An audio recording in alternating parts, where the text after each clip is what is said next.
Some asanas can be very difficult to practice, but certain tips and tricks can help you get into the posture and with practice ace them.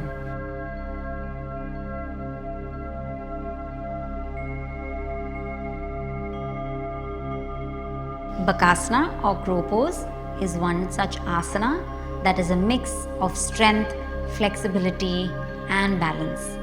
Crow pose focuses on strengthening the wrist, forearms and the abdomen. It may take some time before you can ace this asana, but with proper guidance and support, you should be able to attempt it today with me. I will be showing you 3 easy steps to get into crow pose.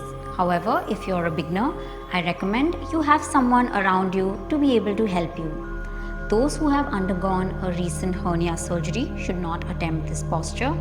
Even if you have had a surgery in the past which is not so recent, I would still recommend that you avoid it. Before performing Kakasana or crow pose, you can try a few prep poses which will help you get into the asana and to stretch you out better.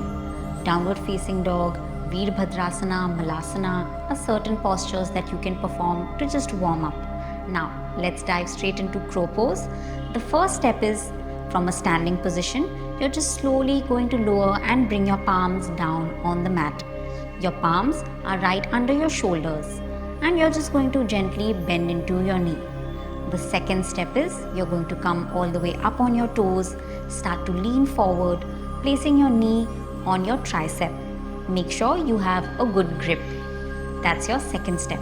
Moving on to the third step, to come into the final crow pose, you're going to try to lift one leg up and then the other. Make sure that you keep your core engaged as you lift your heel towards your glutes. Start by putting the weight on your hands and keep lifting your head up, keeping your gaze intact, keeping your gaze completely locked at one spot in front of you. To maintain your balance and to stay in the posture for longer, make sure that you're not dumping all your weight in your shoulders. Keep your core engaged, keep your gaze steady, and maybe you can hold this posture for up to 30 seconds, increasing the time to even longer. Very slowly, we'll lower the feet down, releasing your posture and coming into Malasana back on the ground.